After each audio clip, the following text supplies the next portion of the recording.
मेरी माँ। यदुपट्टे ने संकेत कर दिया, सुनो युद्धो जी, यहाँ आपका ज्ञान काम करने वाला है,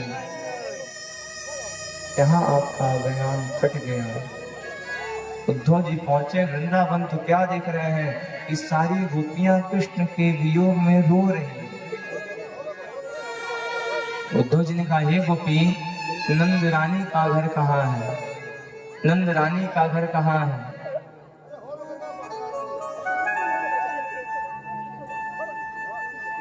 नंद रानी कहाँ रहती है?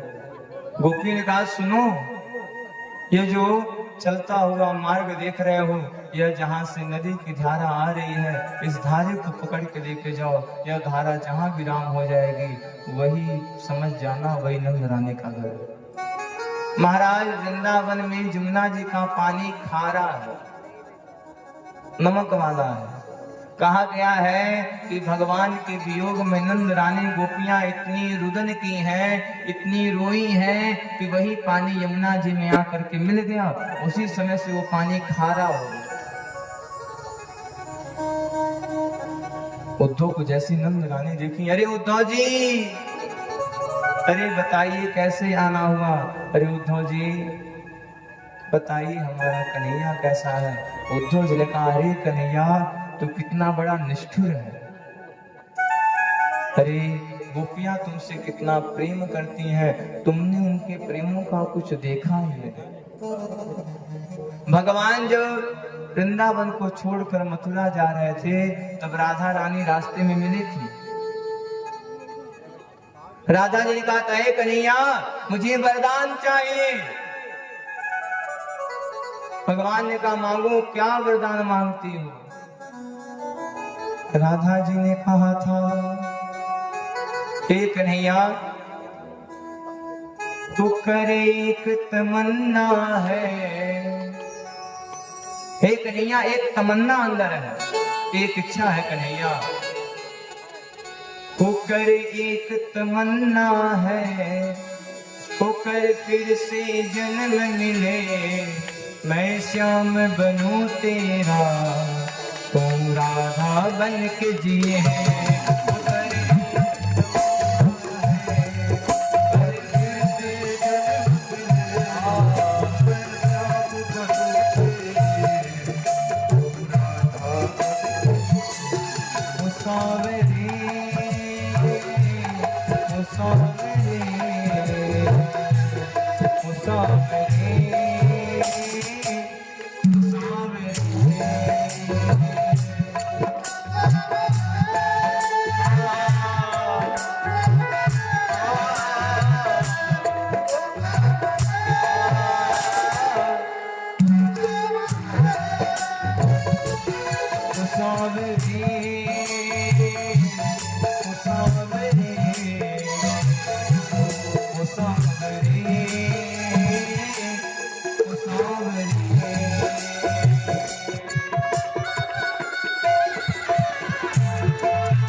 बनोगे तब पता चलेगा प्रेम में कितना दर्द होता है।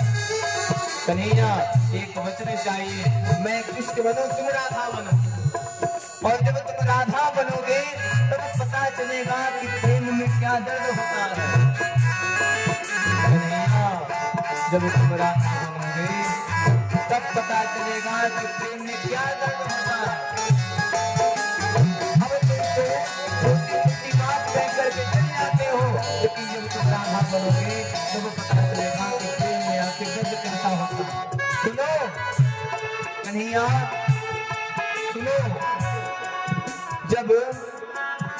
जब यमुना जी में जाकर के परीक्षा करोगे, जब जाकर के प्रतीक्षा करोगे तब पता चलेगा प्रेम में क्या दर्द होगा। क्या होती प्रतीक्षा है, क्या पीड़ा होती है, इतना जलता है वो आंखें रोती है।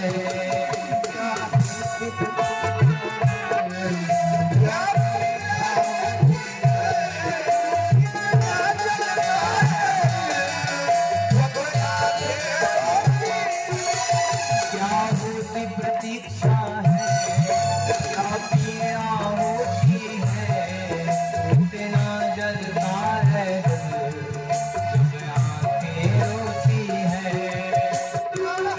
प्रतीक्षा है, क्या पीड़ा होती है, इतना जलता है।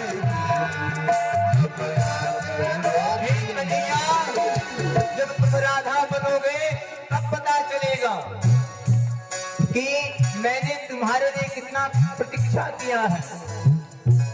अरे कन्हैया, कहते थे आ जाएंगे, लेकिन आए नहीं। जब राधा बनोगे तब पता चलेगा। वन घट पर मधुबन में इंतजार करना, ऐसा तेरे खातिर घुट कर मरना।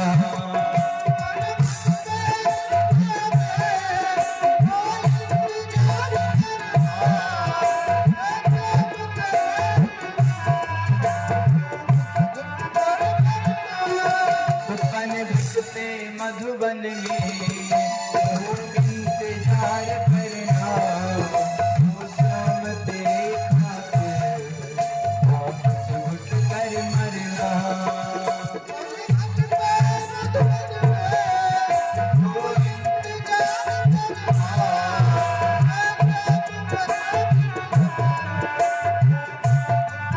कन्हैया, तब पता चलेगा। बनोगे राधा, बनोगे राधा तो जानोगे कि कितना प्यार है हमें।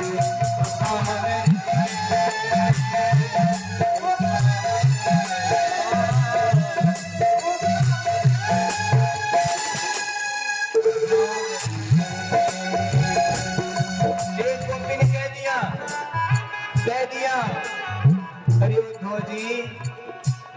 हरि उद्धव जी कन्हैया कहे के गए थे कि आज जा रहे, कल आ जाएंगे। गोपी ने कह दिया घबराओ मत, हरि आएंगे, हरि आएंगे,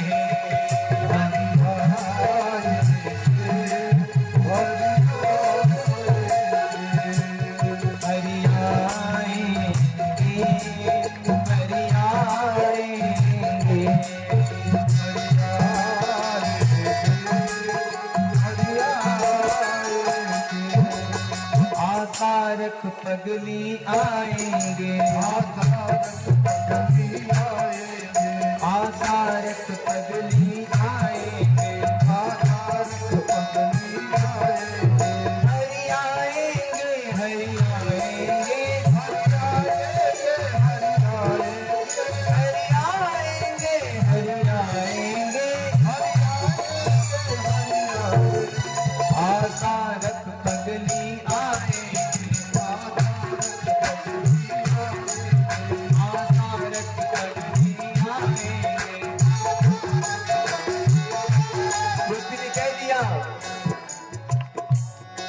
मेरे श्याम,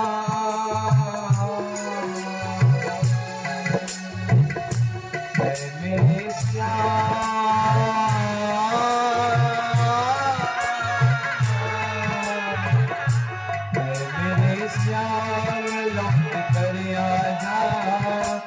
बिन तेरे जिंदगी अधूरी है।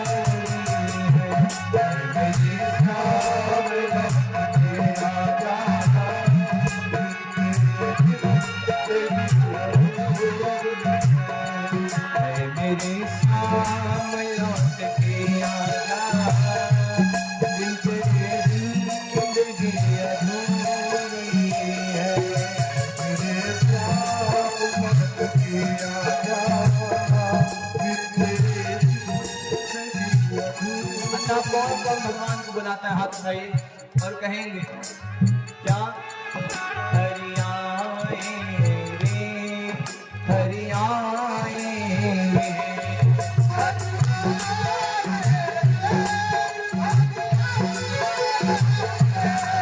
प्रभु आए रे, प्रभु आए रे।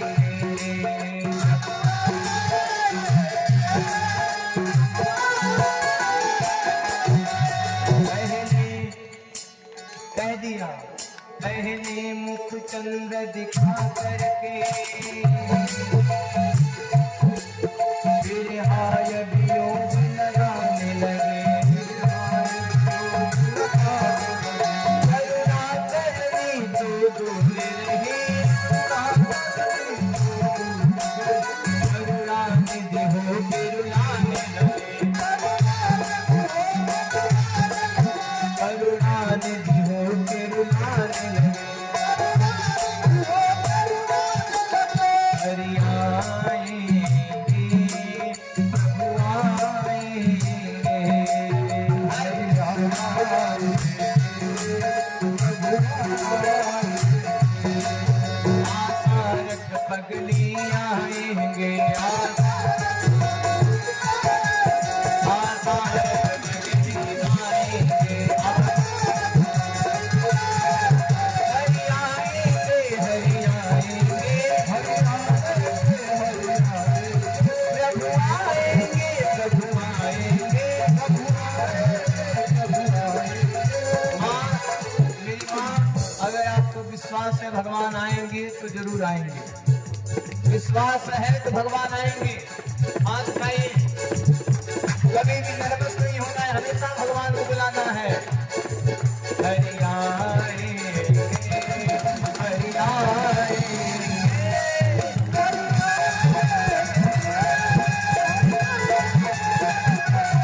प्रभु आएंगे, प्रभु आएंगे, प्रभु। हाथ बोलो, आएंगे।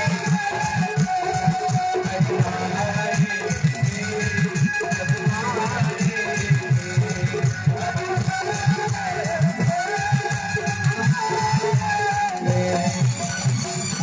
राधे राधे। और जोर से, और जोर से। अच्छा भैया, ये लोग शांत रहेंगे और माताएं बोलेंगी। अब आज ही पता चलेगा कि कौन सबसे तेज बोलता है। ठीक है ना भैया? ये लोग शांत रहेंगे, जो टीम जीती है उसके साथ रहेंगे। बोलो राधे राधे। एक और मौका दे दे, एक और दे दे। बोलो राधे राधे। अब आप लोग शांत रहेंगे। अब भैया जी नाक नैन कटी। हाँ, बोलो राधे राधे। एक और मौका दे दे। हाँ, बोलो राधे राधे। अब जानिए, अब तो पता ही चल गई बात की। बोलो भागवत भगवान की। गोपियों ने कह दिया, हे उद्धव जी, हे महाराज, अरे प्रभु, अरे अक्रूर जी आए थे तो कन्हैया को ले गए थे। हमें लगा कि आप उद्धव आए हैं कि कन्हैया को वापस लेकर आए हैं, कन्हैया को वापस करने के लिए आए हैं। प्रभु, आपको पता होना चाहिए कि कन्हैया ने हमसे कहा था कि हम कल आ जाएंगे। कल को कह करके गए थे, आज वर्षों बीत गया, आज तक वो आए नहीं। कन्हैया आते हैं मथुरा, उद्धव जी मथुरा आ गए। अरे कन्हैया, तू कितना बड़ा निष्ठुर है रे। अरे तुझे पता होना चाहिए कि गोपियां तुझसे कितना प्रेम करती हैं। मेरी मां, जिस व्यक्ति के जीवन में प्रेम नहीं है उसका जीवन ही बेकार है। प्रेम का मतलब एक पुत्र को अपने मां से प्रेम होना चाहिए, एक पत्नी को अपने पति से प्रेम होना चाहिए, एक भाई को अपने भाई से प्रेम होना चाहिए, एक नेता को अपने प्रजा से प्रेम होना चाहिए। जिसके भी दिल में, जिसके भी शरीर में प्रेम नहीं है वो शरीर है। प्रेम है तो संसार है, प्रेम नहीं है तो कुछ नहीं। मरने के बाद क्या जाता है? मरने के बाद आपका प्रेम ही यहाँ पर रहता है और यही आपके साथ जाता है। अगर आप किसी से प्रेम से बातें किए रहोगे तो आपके मरने के बाद वो भी कहेगा कि फलाने बहुत अच्छे थे, बहुत अच्छे से बात करते थे, फलाने बहुत अच्छी थी, बहुत अच्छे से बात करती थी। मेरी माँ जीवन में फूल बनने का प्रयास करेगी। एक जो फूल होता है वो महकता है। गुलाब का फूल आप लोग देखे होंगे। गुलाब का फूल तो बहुत अच्छा सुगंध देता है, लेकिन जैसे फूल के नीचे हाथ लगाएंगे तो वो फूल आपको दुख भी देता है। मेरी माँ, ठीक उसी प्रकार से आपका शरीर भी है, ये मानव तन भी है। अगर आप अच्छे से बोलते हो तो बहुत खुशबू दे, बहुत दूर तक जाने जाएंगे। अरे बहुत अच्छी थी आप, अरे बहुत अच्छी थी एक लोग, बहुत अच्छे से बात करती थी, बहुत मानती थी। जीवन में जिस व्यक्ति के अंदर प्रेम नहीं है उसका जीवन ही खत्म, कुछ नहीं है उसके अंदर। प्रेम करने का प्रयास करिएगा। एक भक्त को भगवान से प्रेम होना चाहिए। जिस व्यक्ति के अंदर प्रेम नहीं है उस व्यक्ति का शरीर है ही। भगवान जो है गोपियों की सारी बातों को सुनते हैं।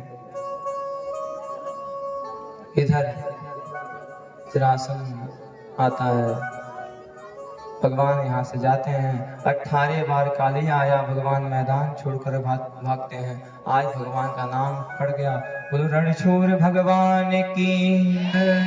भगवान मुचकुंद को कालिया बन में जला करके भस्म करते हैं। इधर 18 बार जलासन ब्राह्मणों को बंदी बना करके आता है।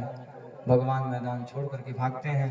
इधर भगवान विश्वकर्मा जी को बोलते हैं, विश्वकर्मा जी जल्दी जाइए और समुद्र के बीचों बीच में एक सुंदर सी नगरी का निर्माण करिए। विश्वकर्मा जी समुद्र के बीचों बीच एक सुंदर सी नगरी का निर्माण करते हैं।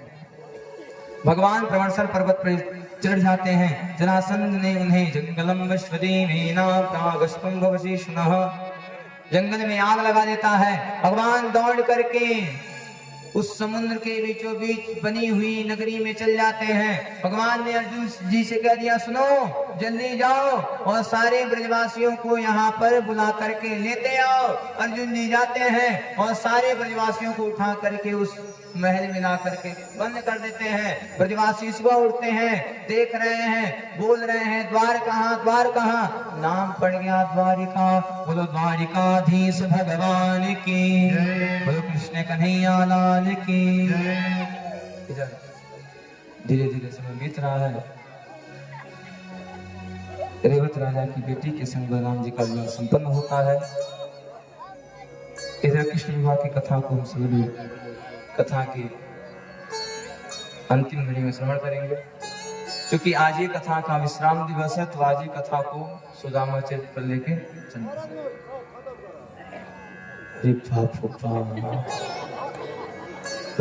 बनी खाए दादा। अरे बोल भागवत भगवान की जय हो, जय हो। हमको डरे लग गए। इधर भगवान का विवाह सर्वं विश्वदेवेन पात्राणां विश्वस्वनः महाराष्ट्र के कुंदनपुर की राजकुमारी रुक्मिणी के साथ भगवान का विवाह संपन्न होता है। इस कथाओं को विस्तार करेंगे अंतिम में। भगवान के प्रथम पुत्र प्रद्युम्न होते हैं। प्रद्युम्न जी महाराज समनासुर को उद्धार करते हैं। इधर धीरे धीरे भगवान बड़े हो रहे हैं। सुखदेव जी कह रहे हैं परीक्षित जी, भगवान ने 16,108 विवाह संपन्न करा। सारी कथाओं पे विस्तार अगले साल करेंगे जब कभी मौका मिला आने के लिए, क्योंकि कल से फिर कथा है तो आज ही कथा को विश्राम करना है। भगवान का विवाह होता है, धीरे धीरे समय बीत रहा है। सब पुष्पदेवीना वाष्पदेशुनः, इधर सत्रवी वाष्पदेवीना सत्राजित प्रसेनयो। एक सूर्य भगवान के भक्त है, नाम है सत्राजित। ध्यान दीजिएगा, सूर्य भगवान के एक भक्त है, नाम है सत्राजित। सूर्य भगवान का खूब पूजा पाठ करते हैं, 6 घंटा पूजा पाठ करते हैं। आज भगवान इनके ऊपर प्रसन्न हो गए तो सूर्य भगवान इनको सिमंतक मणि देते हैं। यह एक ऐसी कथा है कि अगर कभी भी आपको कोई भी दोष लगा रहेगा तो इस कथा को सुनने मात्र से दोष खत्म हो जाएगा।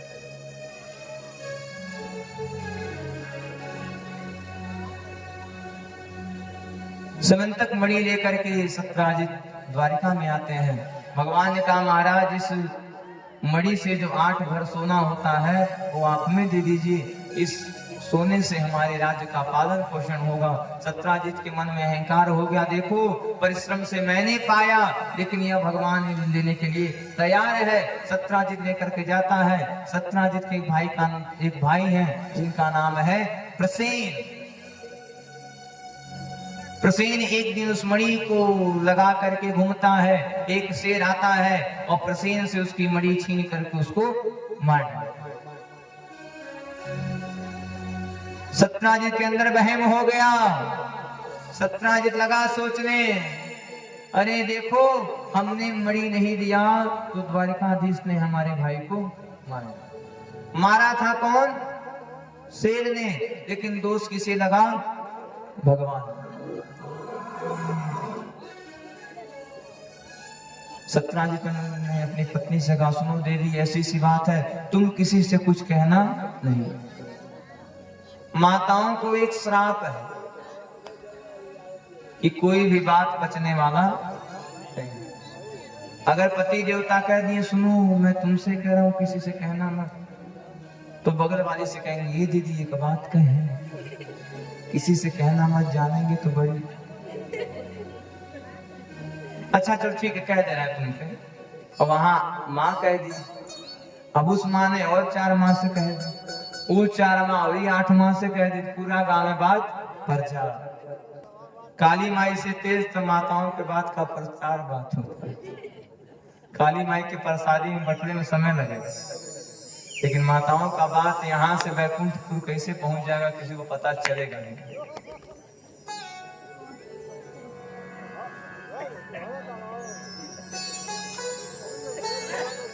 इधर भगवान ने कहा मुझे दोष लग गया। भगवान ने कह दिया सुनो, मैं एक बार चौथ के चंद्रमा का दर्शन कर लिया। जो भी व्यक्ति चौथ के चंद्रमा का दर्शन करता है उसे झूठा कलंक का दोष लगता है। जो आपन चाहे कल्याणा, सुजस सुमति सुभगति शुभ नाना, सो पर नारी लीलार गोसाई, तजई चौथ के चंद्र की नाई। जो भी व्यक्ति अपना कल्याण चाहता है वो जीवन में कभी भी चौथ के चंद्रमा का दर्शन ना करे। भगवान ने बाल्य अवस्था में चौथ के चंद्रमा का दर्शन किया था, तो आज भगवान को झूठा कलंक लगा।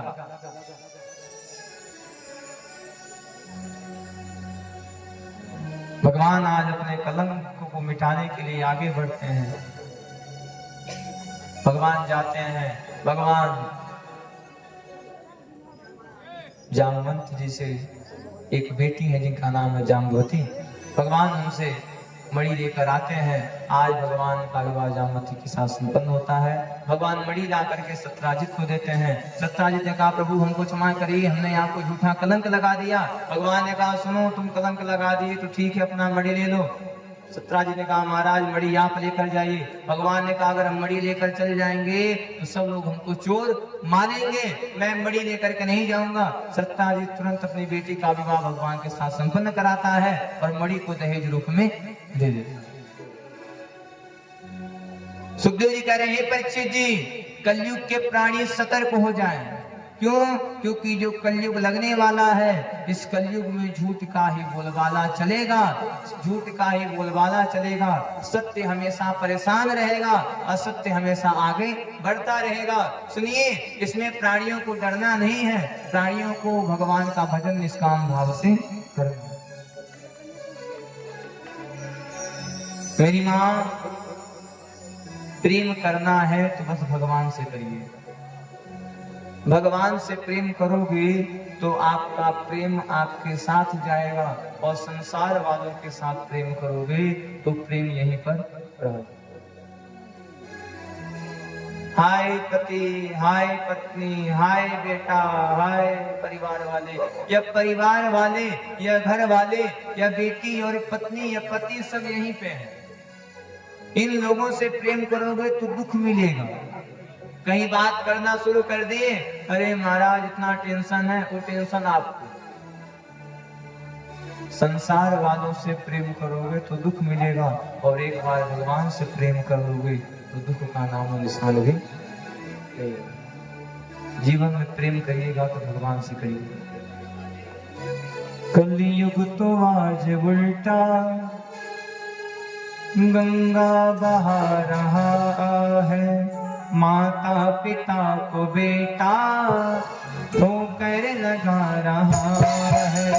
कलयुग तो आज उल्टा गंगा बहा रहा है, माता पिता को बेटा ठोकर लगा रहा है।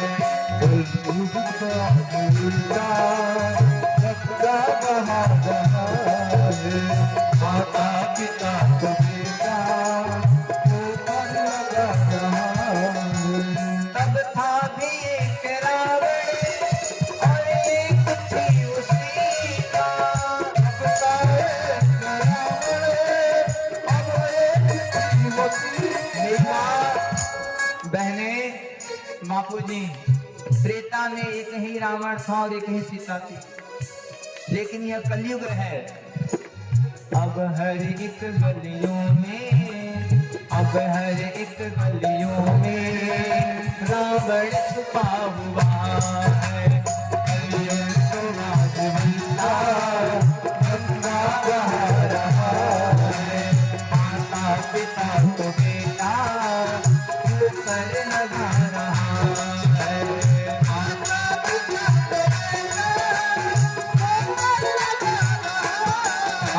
यह जो पंक्ति है वो हमारी बहनों के लिए है।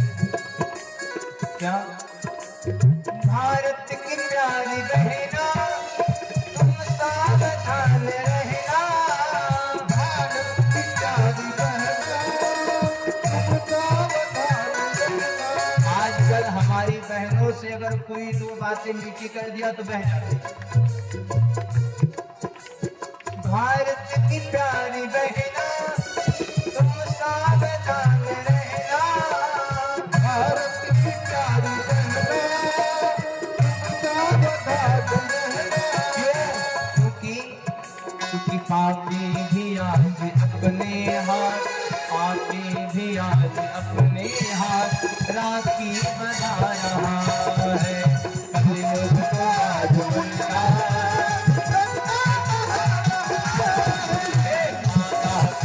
तो बेटा ठोकर लगा रहा है। माता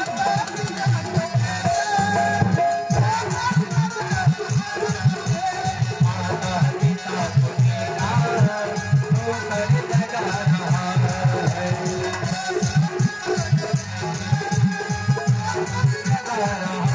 लगा रहा है। बोलो भागवत भगवान की जय। कह दिया कलयुग की प्यारी बहना तुम सावधान रहना। क्यों? क्योंकि पापी भी आज अपने हाथ राखी बधा रहा है। मेरी माँ, मेरी बहनें, वो त्रेता था, त्रेता में एक ही रावण था। यह कलयुग है, कलयुग में हर गली में एक रावण छुपा है। आपको सतर्क होकर रहना है। बहनों से निवेदन है कि कोई भी काम करिएगा तो एक बार जरूर सोचिएगा कि उस काम का परिणाम क्या होगा। क्या उस काम से आपके परिवार वालों का नाम होगा या फिर जो नाम है वो भी खत्म हो जाएगा। बेटी अगर कोई भी गलत कर्म कर दे तो सबसे पहले उसकी माँ को गाली दी जाए। अरे इसकी माँ भी यही करती होगी तभी इसकी बेटी कर रही है। भले ही माँ पतिव्रता धर्म को धारण की है, लेकिन जहाँ बेटे ने गलत काम किया वहां बाप को भी गलत बनना पड़ता है। बापूजी, हाँ भैया जी, कोई भी काम करिएगा तो सोच समझ के करिएगा। अपने पिता का नाम ऊंचाइयों में उड़ाने का प्रयास करिएगा, ना कि धरती में दाबने का प्रयास करिएगा। कलयुग है महाराज, जहाँ सावधानी हटी वहां दुर्घटना हटी। जहाँ थोड़ा सा भी आप नीचे गए वहां से लोग आपको दबाना प्रयास कर देंगे। लोग तो खोज रहे हैं कि आपकी गलती मिल जाए, लोग खोज रहे हैं कि आप कोई गलत कर्म करो। जहां मेरी माँ आपसे थोड़ा सा गलत हुआ वहां से लोग आपको दबाना शुरू कर देंगे। दबे रहो नीचे, ऊपर आने की कोई आवश्यकता नहीं है। मेरी माँ, मेरी बहनें, भाऊजी, भैया जी, कोई भी काम करिएगा तो सोच समझ के करिएगा। इस काम का परिणाम क्या होगा। भगवान का दूसरा विवाह जाम्बवती के साथ संपन्न होता है, तीसरा सत्यभामा के साथ, चौथा यमुना के साथ, पांचवा मित्रविंदा के साथ, छठवां सत्या के साथ, आठवां लक्ष्मणा के साथ संपन्न होता है। भूमि का बेटा है, नाम है भौमासुर। एक विशेष सूचना आपको बता दें कि कथा की आरती के बाद हम सभी लोग भागवत के उन श्लोक का पाठ करेंगे जिस श्लोक का पाठ करने के बाद भागवत का फल प्राप्त होगा। और गारंटी है महाराज, जो भी कथा को श्रद्धा भाव से श्रवण करेगा या फिर किया होगा उसका मन जरूर पिघलेगा, उसका हृदय परिवर्तन होगा। क्यों? क्योंकि जो भगवान की कथा को श्रद्धा से सुनता है उसके अंदर भगवान खुद आकर वास करेगा। भूमि का बेटा है, नाम है भौमासुर। 16,001 कन्याओं को बंदी बना लिया है। इसका संकल्प है जब तक 16,108 नहीं होंगी तब तक विवाह नहीं करेंगे। भगवान जाते हैं, भौमासुर का उद्धार करते हैं, 16,001 कन्याओं को कारागार से, बंधनों से मुक्त करते हैं। भगवान ने कहा आप अपने अपने घर जाओ। गोपियों ने कहा, कन्याओं ने कहा, हे कन्हैया, अगर लड़की एक दिन अपने घर से बाहर चल जाए तो यह संसार वाले उसे जीना हराम कर देते। वो भगवान, हम तो कई साल से इसके वहां बंदी पड़े हैं, अगर हम घर भी चल जाते हैं तो हमसे विवाह कौन करेगा। हे प्रभु, हम आपके शरण में आए हैं, आप हमको अपने शरण में रख लीजिए। दरबार में बंसी वाले के दुख दर्द मिटाए जाते हैं, दुनिया के सताए लोग यहाँ सीने से लगाए जाते हैं। दरबार में बंसी वाले के दुख दर्द मिटाए जाते हैं, दुनिया के सताए लोग यहाँ सीने से लगाए जाते हैं। भगवान हल रानी के गर्भ से एक बेटी और 10 पुत्र को जन्म देते हैं। वाणासुर की कन्या उषा के संग चित्रलेखा वश्वाना वश्वेदी स्वधीन रहा। अनिरुद्ध जी का विवाह संपन्न होता है। भीम भैया ने जरासंध का उद्धार किया। इधर धीरे धीरे शिशुपाल का पाप बढ़ रहा। भगवान ने कह दिया था, हे शिशुपाल, तुम्हारी 100 गलती माफ है, लेकिन जहां 100 गलती से आगे गए वहां हम तुमको छोड़ने वाले। मेरी माँ, भगवान हम सबको सीख दे रहे हैं। शिशुपाल ने भगवान को खूब गाली दिया। मेरी माँ, जब भगवान भगवान होकर के गाली सुन सकते हैं तो हम आप एक इंसान हैं। अगर आपको और हमें कोई 2 गाली दे दे तो बर्दाश्त करने में क्या जाता है। अच्छा यह बताइए, क्या कोई आपको गाली दे दे तो गाली जीवन भर आपकी पीठ पर चिपक जाएगी? कोई भी गाली देता है, आपके अंदर ऐसा दोष है कि लोग आपको 1 गाली देते हैं और आप 4 गाली देना शुरू कर देते हैं। मेरी माँ, सुनना चाहिए। मेरी माँ, अब इतना से ही आप सोच लो, जब भगवान भगवान होकर के 100 गाली सुन सकते हैं, हम आप तो एक इंसान हैं, तुच्छ प्राणी हैं, हमें कोई 10 गाली दे दो, इसमें क्या जाने वाला। महाराज, हमें कोई गाली देता है तो हम कहते हैं और गाली दो और दो, क्या गाली हमें लगेगा? हम तो आदत दिलाते हैं, गाली दो। हमें आदत, तुम्हें आदत रहेगी गाली देते देते, तो आज तुम हमें दे रहे हो, कल अपने बाप को दोगे। हम तो छोड़ दिए, तुम्हारा बाप भी तुम्हें छोड़ देगा, लेकिन गाली देने का आदत रहेगा तो कल चौराहे पे दोगे। हमने तो छोड़ दिया, तुम्हारे बाप ने तुमको छोड़ दिया, लेकिन चौराहे वाले छोड़ने वाले नहीं है। जहां चौराहे पे गाली दिए और जहां 10 तरीके की लाठी गिरी, वहां से सब गाली, कोई भी गाली दी। मेरी माँ, जब भगवान भगवान होकर 100 गाली सुन सकते हैं, हमें आपको कोई 1000 दे दे, उसमें क्या जाने वाला। ऐसी कथा चल रही थी नेपाल में। कथा का 3रा दिन था। एक माता जी बीच में आ गई, ए पंडित जी, हे महाराज जी, हमारी सासू माँ हमें बहुत गाली देती है, कोई ताबीज बना करके दे दीजिए। हमने भी यही नीचे कागज था, कागज को ऐसे जूट में बनाया, बोला ले जाओ। महाराज जी, क्या करना है सुनो, जब तुम्हारी सास तुम्हें गाली दे तो तुम्हें खूब तेज दांतों में इसे दबाना, जितना गाली देगी उतना दबाना। पहुंचे ही आते, फिर सासू माँ की सिस्टम शुरू, फिर गाली देना, बच्चा नो या वो फलाने ढकाने। तुरंत उसने निकाला कागज और तुरंत दांत में दबा लिया। 1 दिन, 2 दिन, 3 दिन, सासू माँ को लग गया कि मैं अकेले भौंक रही हूँ, या क्यों नहीं भौंक रही है। सासू माँ को लग गया, मैं तो अकेले भौंक रही हूँ, यह क्यों नहीं भौंक रही है। अब 1 दिन, 2 दिन, 3 दिन, 3रा दिन जाते जाते सास माँ ने हाथ जोड़ लिया, हे बहू, हमें माफ कर दो, हम तुम्हारे साथ गलत करते थे। बहू, आज से हम तुम्हें गाली नहीं देंगे, आज से हम तुमको अपनी पुत्री बना करके रखेंगे। अब तो माता जी आ गई, अरे महाराज जी, ताबीज काम कर गया, अरे महाराज जी, ताबीज काम कर गया। महाराज जी, आखिर इस ताबीज में था क्या? हमने कहा, ताबीज को खोलो। ताबीज को खोला तो उसमें कुछ नहीं था। महाराज, इसमें तो कुछ है ही नहीं। हमने कहा, जो जड़ी बूटी थी वो अंदर चली गई। हमने कहा, मेरी माँ, मैं तुम्हारे अंदर सहन करने की शक्ति डालना चाहता था, आप सहना प्रारंभ कर दीजिए। बहू ने सहना प्रारंभ कर दिया तो सासू माँ को झुकना पड़ा।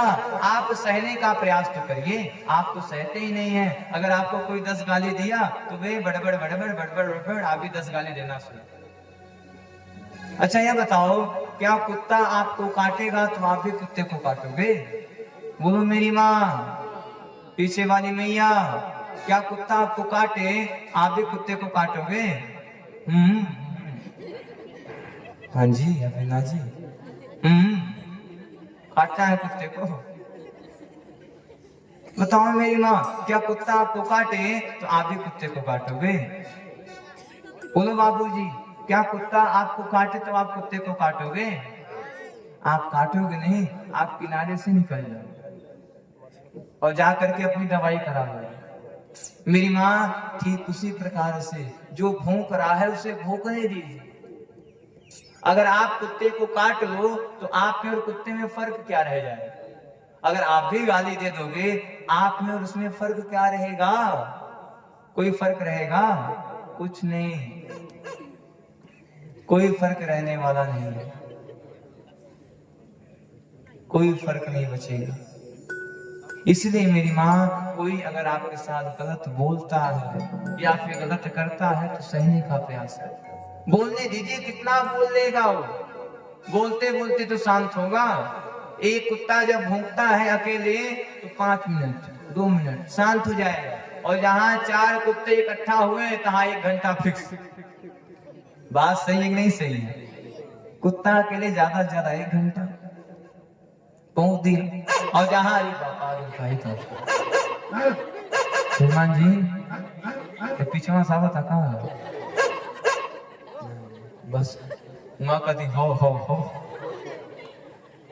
बड़ी गांव सेकेंड भागवत भगवान की। तो मेरी माँ जीवन में हमेशा सहने का प्रयास करे।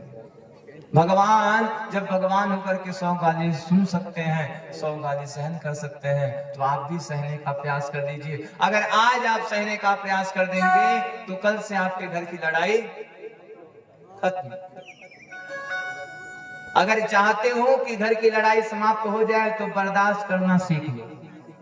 अगर आज बर्दाश्त करना सीख लिए तो कल से सारे घर की लड़ाई खत्म। इधर भगवान शिशुपाल की 100 गाली सुनते हैं, 101 गाली जैसे देने जाता है, भगवान ने तुरंत सुदर्शन चक्र को आज्ञा दिया। सुदर्शन चक्र जाता है और शिशुपाल का सर धड़ से अलग कर देता है। इधर भगवान शिशुपाल को मारते हैं। सुखदेव जी कह रहे हैं, हे परीक्षित जी, मैं आपसे एक प्रश्न करना चाहता हूँ, इस संसार में आपका कौन है? परीक्षित जी से प्रश्न किया गया, और मैं भी आपसे करता हूं कि इस संसार में आपका कौन है? कौन है आपका इस संसार में? इस परिवार में आपका कौन है? बताइए, बोलो मेरी माँ, इस संसार में आपका कौन है? मेरी माँ, इस संसार में आपका कोई नहीं है, आपके हैं तो सिर्फ भगवान है। इसलिए मैं कहता हूं, काम करते रहो, नाम जपते रहो। कोई भी काम करते रहिए, कोई भी काम करिए। बाहर हैं, खाना बना रहे हैं, फोन पे बात करना बंद करिए, भगवान का नाम जपिए। काम करते रहो, नाम जपते रहो, मन से गोविंद गोपाल गाते रहो, मन से गोपाल गाते रहो, मन से गोविंद गोपाल गाते रहो, मन से गोविंद गोपाल गाते रहो। चाहे जो काम करिए, चाहे जहाँ रहिए, घर में रहिए, बाहर रहिए, चाहे जहाँ रहिए, भगवान का नाम जपते रहिए। मेरी माँ, हम सब के अंदर प्रश्न आता है, अरे महाराज, शंकर जी की पूजा करें तो दुर्गा जी गुस्सा आ जाएंगे, और दुर्गा जी की पूजा करें तो हनुमान जी गुस्से आकर के भाग जाएंगे। प्रश्न होता है ना मन में। आइए आज भी इस प्रश्न का उत्तर आपको मिलेगा। अच्छा, स्त्री और पुरुष दो एक ही है ना? एक स्त्री और एक पुरुष। उसी स्त्री को कोई माँ कह रहा है, कोई पत्नी कहता है, कोई बहन कहता है, कोई बहन कह रही है, कोई सखी कहती है,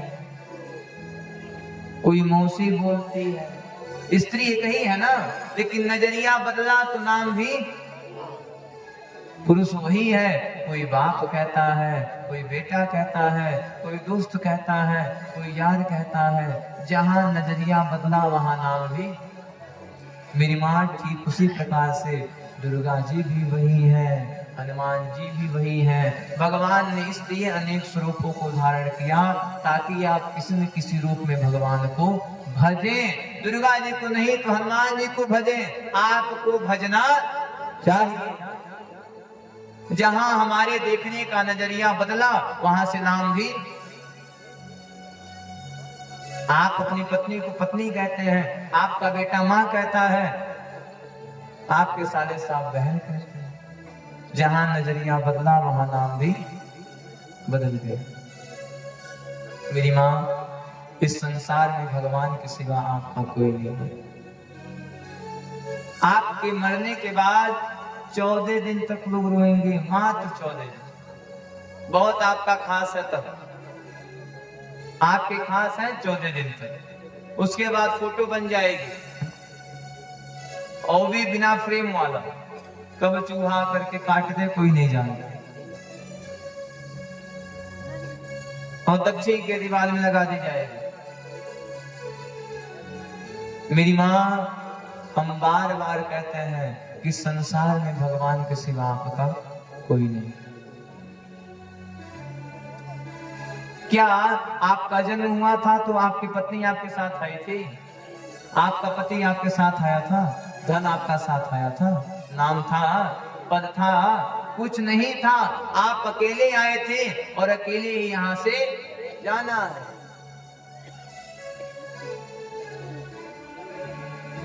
साथी है मित्र गंध के, जल बिंदु पान तक, अर्धांगिनी बढ़ेगी केवल मकान तक। आपकी पत्नी ज्यादा से ज्यादा चल गई तो गांव के किनारे तक जाएगी, शमशान घाट भी नहीं जाएगी आपकी पत्नी। और जिस परिवार वालों से बहुत प्रेम था, वो परिवार वाले भी बस शमशान तक आपके साथ है। परिवार के सब लोग चलेंगे श्मशान तक। और जिस बेटे को आप अपना मानती हो मेरी माँ, बापूजी, बेटा भी हक निभाएगा अग्निदान तक। आपके शरीर में आग लगा करके बेटा तुरंत वहां से जाएगा। जो था वो तो यहीं का रहा रह गया, जो था यहां रुका कि नहीं रुका?